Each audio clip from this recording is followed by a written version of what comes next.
예, 이곳은 세상에서 가장 긴 무덤이라 불리는 대전 산내 골령골입니다. 주소로 치면 대전광역시 동구 낭월동 13번지 일대인데요. 1950년 6월 28일부터 7월 17일 사이에 크게 세 차례의 민간인 학살이 자행되었던 그런 아픔이 서려 있는 장소입니다. 가해자는 바로 대한민국의 군인과 경찰이었고요. 피해자들은 당시 대전 형무소라든지 인근 청주와 공주 형무소 재소자를 비롯해서 국민 보도연맹원들로 대략 한 7,000명이 달하는 어마어마한 규모의 민간인 학살이 있었습니다. 지금은 사건 70년을 맞이해서 유해 발굴이 한창인데요.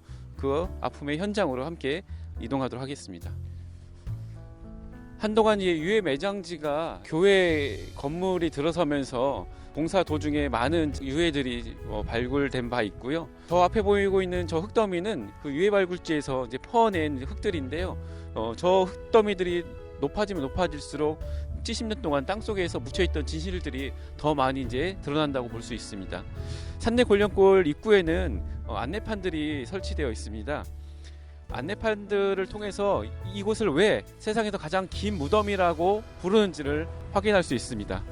제가 서 있는 곳은 바로 이 지도에서 이 빨간 점에 해당되는 그 지점인데요.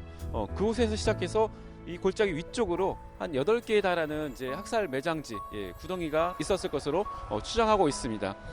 그 구덩이의 규모를 보면 작은 구덩이는 2, 3m짜리 구덩이도 있지만 30m, 50m, 100m, 길게는 200m에 달하는 그 구덩이들이 여러 개가 있었습니다. 그래서 이 구덩이들을 모두 하나로 이으면 1km, 1000m에 달하기 때문에 이곳을 세상에서 가장 긴 무덤이라고 부르고 있습니다. 지금 이제 1학살지라고 불리고 있는 이곳에서 지금 유해 발굴이 한창이라고 말씀드렸는데요. 이 흙더미들 옆으로 지나가면 그 유해 발굴 현장을 우리가 목격할 수 있습니다. 사건이 발생한 지 70년이 지났습니다.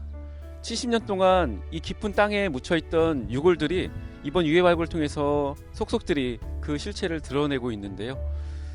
그 단단했던 사람의 뼈가 70년 세월 속에 모두 삭아버리고 정강이 뼈라든지 일부 두개골만 지금 남아 있습니다. 그리고 이제 흙의 색깔을 보면요, 마치 화석층처럼 토층이 아주 명확하게 이제 구별되고 있습니다. 어떤 곳에서는 한 30cm만 흙을 드러내도 유해들이 이제 발굴되고 있고요. 이 앞쪽 같은 경우는 한 2, 3m 정도까지 파고 내려가야 이제 유해들이 드러나고 있습니다. 이런 것들을 봤을 때 아마 이제 당시 이제 경사들이 조금 급한 구역에다가 구덩이 여러 개를 파놓고 많은 사람들을 이제 안매장했기 때문에 이런 형태를 좀 띠지 않을까라고 보여지고 있고요. 유해 발굴하다 보면 많은 이제 유해들과 더불어서 유품들도 발굴되는데요. 단추라든지 아니면 신발, 고무신 같은 경우는 많이 이제 삭아서 사라졌고요. 가죽신 같은 경우는 일부 발굴이 되고 있습니다. 그 희생자들이 어떤 분들이었는지를 유추할 수 있는데요.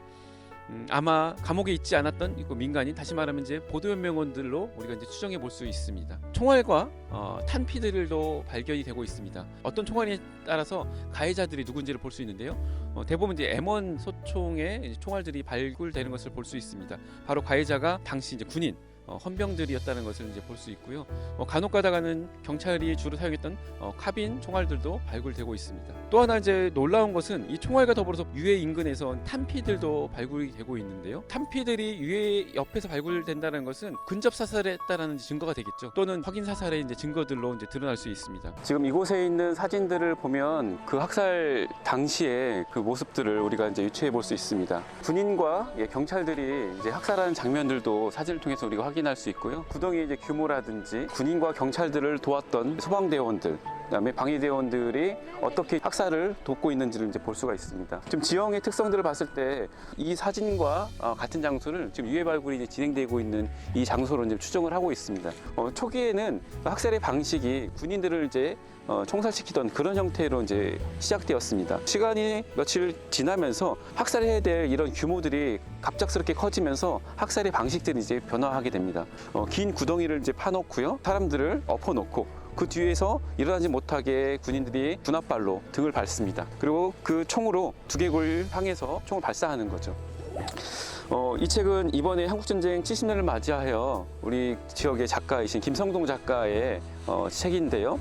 눈물의 골짜기라는 제목입니다. 이곳을 이제 눈물의 골짜기라고 부르는 이유는 이 골령골에서 7,000명에 달하는 이제 민간인들이 이제 학살당했다라는 거죠. 그럼 그들의 가족들이 이 70년 세월 속에 흘렸던 눈물이 얼마나 많을까라는 것을 생각할 수 있습니다. 그리고 이제 이 산내 골령골, 뼈들의 영혼이 있는 골짜기라는 이름이 붙여졌는데요. 골로 가다, 골로 간다 이런 말들을 간혹 들어보셨을 것입니다. 골로 간다라는 의미가 여러 가지 의미가 있는데요. 그 중에 한 어원은 골짜기로 끌고 가서 죽여버린다라는 의미가 있었습니다. 그래서 이 산내 골령골도 깊은 골짜기 속에 국가 공권력에 의해서 수많은 민간인들이 안타깝게 목숨을 잃고 안매장한 그런 비극의 현장이라고 볼 수 있습니다.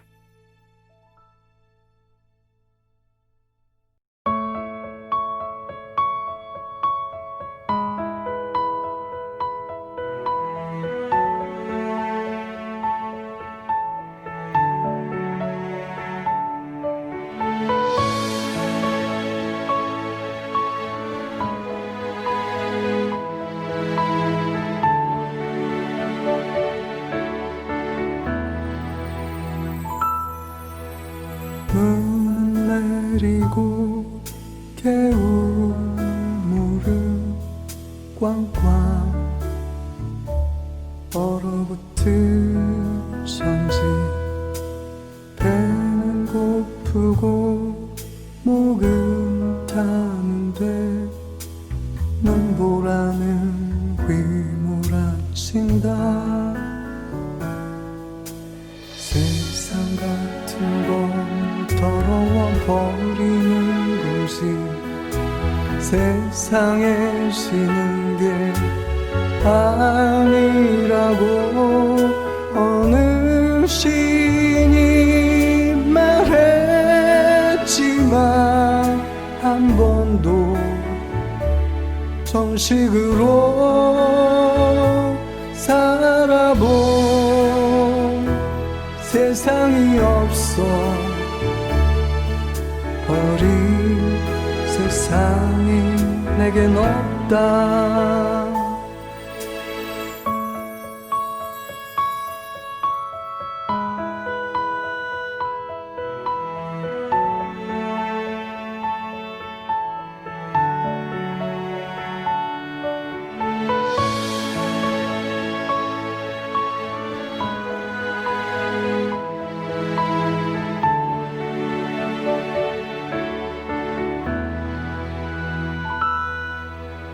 세상 같은 건 더러워버리는 곳이 세상에 쉬는 게 아니라고 어느 시인이 말했지만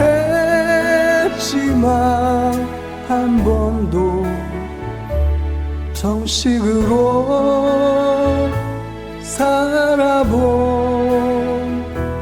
세상이 없어 어린 세상이 내겐 없다 그립다 보고 싶다 세상이 사람들이 배고픔보다 더 무서운 건 외로움